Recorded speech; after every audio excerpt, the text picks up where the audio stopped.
여러분 안녕하십니까? 이준석 하면은 가장 먼저 무엇이 떠올려지십니까? 이준석, 당시 박근혜 당 대표가 이준석이를 얼마나 정치적으로 잘 키워주었습니까?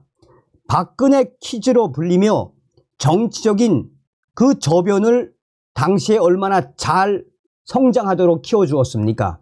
그럼에도 불구하고 이준석이가 김무성과 함께 또 유승민과 함께 박근혜 대통령 탄핵에 앞장섰던 배신의 아이콘 이준석, 그뿐이겠습니까? 윤석열 대통령 후보 당시 김무성의 도장 들고 나르샤처럼 대선 기간 동안 도망을 쳤던 윤석열 후보 속을 썩였고 보수 정당 신모를 시켰던 이준석. 이준석의 별명이 무엇이겠습니까? 마삼중 아닙니까? 마이너스 삼선 중진. 자, 이번에 22대 40 총선거에서 당선이 됐지요. 그런데 이준석 난리가 났습니다. 선거법 위반, 당선 무효형 확실, 판례, 민주당의 최강욱, 이준석 끝났다. 정성산TV 좋아요, 구독, 알림은 큰 힘이 되겠습니다. 후원해 주시는 모든 분들께 가열차게 멸공. 자, 우리 네티즌들이 지금 이준석이를 박살내고 있습니다. 민주당 경기도당 공영훈 후보 자녀 갭 투자 발언, 이준석 고발. 이게 이제 올해 4월 3일 기사입니다. 더불어민주당 경기도당이 공영훈 화성울 국회의원 후보에 대해 공 후보의 딸이 전세를 주택 매입했다라고 말한 개혁신당 이준석 후보를 허위사실 공표죄 및 후보자 비방죄로 경찰에 고발했습니다. 이날 민주당 도당은 화성 동탄 경찰서를 방문해 이준석 후보에 대한 고발장을 제출했습니다. 이준석 후보는 지난 2일 CBS 라디오 김현정의 뉴스쇼가 진행한 화성울 후보 3자 토론회에 출연, 공 후보에게 자녀 부동산 여부를 질의하며 22억 주택인데 결국에 거기서 9년 동안 맞벌이 부부 생활하고 그래서 거기에 대출한 10억 원을 끼고 그 다음에 전세까지 껴서 샀다라며 이런 걸 영끌 갭 투자라고 하는 것 아닌가라고 발언을 했습니다. 하지만 공 후보 측은 그의 딸이 주택 매입 당시 기존 세입자의 전세 대금을 포함해 매입하지 않았으며 현재도 제3자 임대 없이 실거주 중이라고 밝혔습니다. 공 후보 측은 이준석 후보 측이 공표한 허위 사실이 각종 언론 보도와 SNS를 통해 빠르게 확산, 공 후보 가족의 명예와 사생활에 피해가 발생하고 있다라며 고발 취지를 전했습니다. 공 후보 선거사무소 관계자는 경기일보와의 통화에서 공 후보의 자녀가 전세를 끼고 주택을 매입한 사실이 없고 이준석 후보의 허위사실 유포로 오해를 산 상황이라며 경찰 수사 결과를 기다리며 대응해 나갈 것이라고 말했습니다. 민주당 도당은 선거 열세를 극복하기 위해 후보 본인뿐만 아니라 가족의 신상까지 터는 무분별한 네거티브가 결국 허위사실 공표로 이어졌다라며 선거 공정성을 해치는 행위에 엄정 대응하겠다라고 강조했습니다. 자, 그리고 최근에 나온 기사입니다. 선거법 위반 혐의로 고발된 이준석, 유사 판례 살펴보니 허위사실 공표 후보자 비방, 이규민 당선 무효형 선고, 서영교는 실수로 불명확한 표현했을 것 무죄. 자, 40 국회의원 총선거에서 당선돼 22대 국회 입성에 성공한 이준석 개혁신당 대표가 경쟁 후보에 대해 허위 사실을 공표한 혐의로 경찰에 고발이 됐습니다. 지난 4월 21일 정치권과 법조계에 따르면 더불어민주당 경기도당은 지난 3일 이준석 대표를 선거 낙선 목적 허위사실 공표죄 및 후보자 비방죄로 경찰에 고발했습니다. 이준석 대표가 선거 운동 과정에서 상대 후보인 공영훈 더불어민주당 후보 딸이 주택을 구입한 것을 두고 갭 투자 의혹을 제기한 것이 문제가 됐습니다.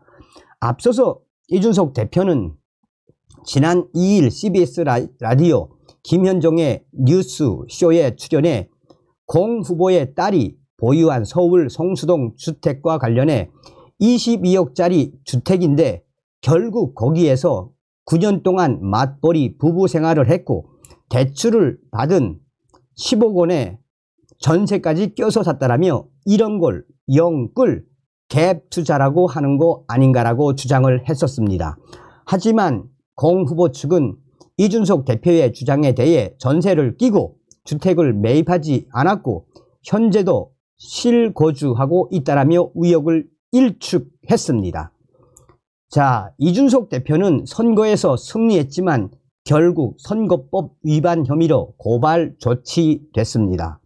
이준석 대표에게 적용된 공직선거법 제250조 허위사실 공표죄와 제251조 후보자 비방죄는 상대 후보 등을 당선되지 못하게 할 목적으로 연설, 방송, 통신 등을 통해 후보자에게 불리한 허위 사실을 공표하거나 비방한 경우 징역 또는 벌금형에 처한다고 규정하고 있습니다. 딱 걸렸죠. 이준석 대표의 혐의가 인정돼 기소 절차를 거쳐 재판에서 벌금 100만 원 이상의 형이 확정되면 공직선거법과 국회법에 따라 위원직은 물론 5년간 피선거권을 박탈당합니다. 또 국가 예산으로 지급된 선거 비용 보전금까지 모두 반환해야 합니다. 선거 비용 보전은 헌법 제116조 제2항에 규정된 선거공영제와 공직선거법에 따라 후보자가 선거운동 과정에서 지출한 선거 비용의 전부 또는 일부를 국가, 대통령 선거 및 국회의원 선거, 국가나 지방자치단체의 부담으로 선거일 후 보존하는 것을 말합니다. 선거법상 허위사실 공표 혐의는 공표된 말과 글이 허위인지 아닌지를 우선적으로 판단합니다.